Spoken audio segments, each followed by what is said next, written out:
लखीमपुर का ईसाई नगर थाने में आज चहल पहल रोज से ज़्यादा थी। टेबल फूलों और मिठाइयों से सजी हुई थी। रोज की तरह होमगार्ड शिव कुमार पांडे ड्यूटी पर थाने पहुंचे। थाने में घुसते ही उनके लिए तालियां बजने लगी, क्योंकि थाना अध्यक्ष देवेंद्र कुमार ने उन्हें फूलों की माला पहनाई और सबने उन्हें मिठाई खिलाई। क्योंकि शिव कुमार का बेटा पीयूष पांडे डिप्टी एसपी बन गया है।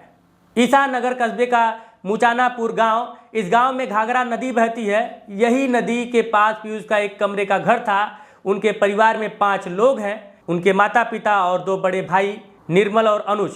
पीयूष के पिता शिव कुमार होमगार्ड का काम करते थे। परिवार में कमाने वाले वही एक थे। उनको जितनी सैलरी मिलती वह सारा पैसा बच्चों की पढ़ाई लिखाई में लगा देते थे। पीयूष 2 साल के थे, उस वक्त घाघरा नदी में बाढ़ आ गई, जिससे उनका घर बाढ़ में बह गया। पूरे परिवार के पास रहने का अब कोई ठिकाना नहीं था।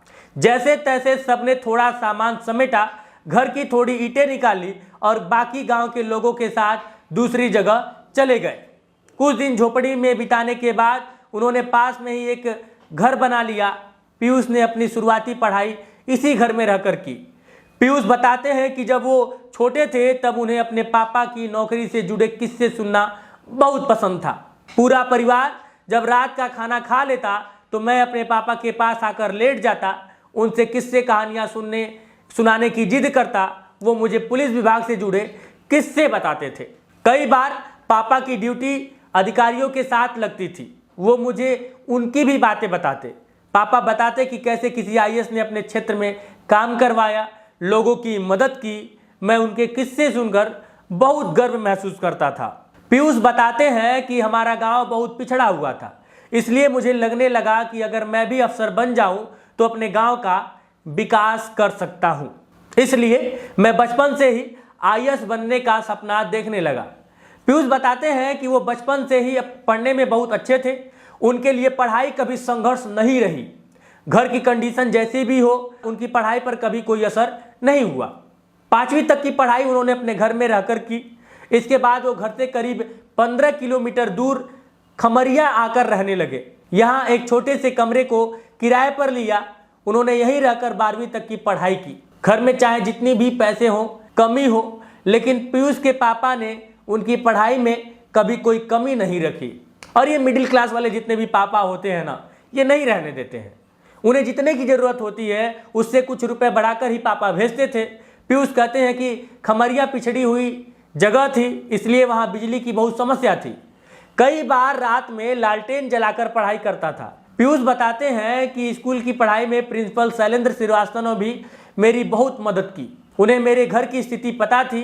स्कूल की परीक्षा में मेरे बहुत अच्छे नंबर आए थे, इसलिए उन्हें मुझे स्कॉलरशिप प्रोग्राम के बारे में बताया। उस वक्त स्कूल की फीस 400 रुपये थी, लेकिन मुझे 200 रुपये ही देने पड़ते थे। मैंने खमरिया में रहकर ही 12वीं पास की। इसके बाद आगे की पढ़ाई के लिए मैंने प्रयागराज जाने का फैसला किया। मैंने दोस्तों से सुना था कि प्रयागराज में सिविल की तैयारी बहुत अच्छे से करवाई जाती है, इसलिए मैंने इलाहाबाद यूनिवर्सिटी से बीएससी किया, फिर पॉलिटिकल साइंस से पोस्ट ग्रेजुएशन किया। मैं पढ़ाई के साथ साथ आईएएस पीसीएस की तैयारी करता था। पोस्ट ग्रेजुएशन करने के बाद पीयूष दिल्ली चले गए। साल 2021 में उन्होंने पहली बार पीसीएस का एग्जाम दिया, लेकिन मेंस में 7 मार्क्स से फेल हो गए। साल 2022 में उन्होंने यूपीएससी की परीक्षा दी, लेकिन इस बार भी वो फेल हो गए। पीयूष बताते हैं कि साल 2023 में जब प्रिलिमिनरी एग्जाम देकर आए, वो काफ़ी कॉन्फिडेंस में थे। उनको लग गया कि उनका एग्जाम क्लियर हो जाएगा। उसी वक्त उन्होंने तय किया कि अब पूरा वक्त पीसीएस की तैयारी में लगाना है। उस वक्त यूपीएससी का ख्याल दिमाग से निकाल दिया और पूरा ध्यान परीक्षा की तैयारी में लगाने लगे। कुछ दिन बाद मेंस एग्जाम था। परीक्षा का दिन आया और वो पूरी तैयारी के साथ सेंटर पहुंचे। सेंटर प्रयागराज में ही था। उनके दोस्त आशुतोष ने उन्हें सेंटर पर छोड़ा और परीक्षा खत्म होने का इंतजार करने लगे। करीब 4 घंटे बाद परीक्षा खत्म करके पीयूष बाहर आते हैं। आशुतोष उन्हें देखते ही परीक्षा के बारे में पूछते हैं। उस वक्त वो कोई जवाब नहीं देते हैं, लेकिन उनका कॉन्फिडेंस लेवल काफ़ी हाई रहता है।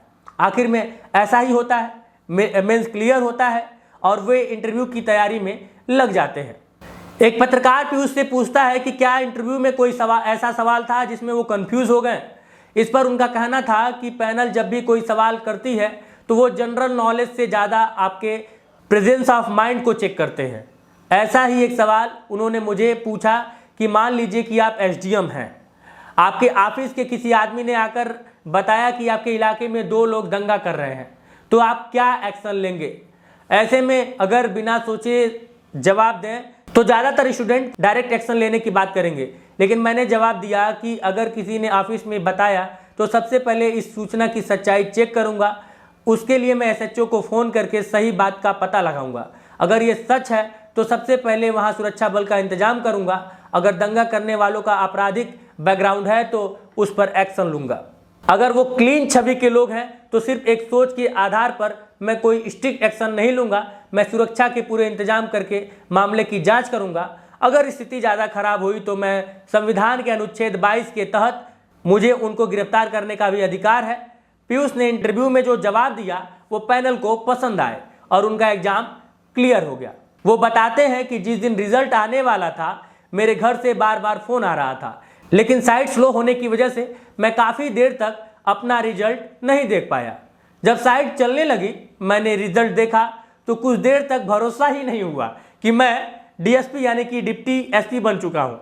मैंने रिजल्ट देखते ही अपने घर पर फ़ोन किया। सामने से भाई और पिता रिजल्ट का पूछते जा रहे थे, पर मैं बार बार डिप्टी एसपी ही चिल्लाता जा रहा था। इससे ज़्यादा मैं कुछ बोल ही नहीं पाया। फ़ोन पर ऐसे आवाज़ सुनकर मेरी माँ परेशान हो गई, तो उनसे बस मैंने इतना कहा कि अब तुम्हारा बेटा डीएसपी बन गया है, अब तुम्हें किसी चीज़ के लिए परेशान होने की ज़रूरत नहीं है। पीयूष कहते हैं कि वो दिन मेरा परिवार कभी भूल नहीं पाएगा। रिजल्ट के अगले दिन पीयूष के पिता ड्यूटी करने ईसानगर थाने पहुंचे। उनके पहुंचने से पहले पीयूष के डीएसपी बनने की खबर वहां तक पहुंच चुकी थी। सभी पुलिस वालों ने पीयूष के पिता के लिए तालियां बजाई। थानाध्यक्ष देवेंद्र कुमार ने उनको माला पहनाई और बेटे की कामयाबी के लिए मिठाई खिलाकर बधाई दी। आखिर में पीयूष बताते हैं कि उन्होंने यह परीक्षा तो पास कर ली है, लेकिन उनका सपना IAS बनने का है, जो अभी भी अधूरा है। वो बताते हैं कि उन्हें यूपीएससी की भी तैयारी की है और एक दिन वो IAS बनकर अपना और अपने परिवार का सपना जरूर पूरा करेंगे। सक्सेस स्टोरी में पीयूष की ये कहानी आप लोगों को कैसी लगी हमें कमेंट बॉक्स में कमेंट करके बताइएगा। और आप यकीन जानिए, जब इस तरह के सपने कोई बेटा या फिर कोई बेटी पूरा करते हैं तो सबसे ज़्यादा खुशी माँ बाप को होती है। और उस टाइम पे जो प्राउड फील होता है ना, ये सपना माँ बाप का सपना पूरा करके, इस खुशी से बेहतर खुशी शायद ही इस पूरे संसार में कहीं और हो। क्या कहेंगे इस बारे में हमें कमेंट बॉक्स में कमेंट करके बताइएगा। बहुत बहुत शुक्रिया, धन्यवाद, जय हिंद।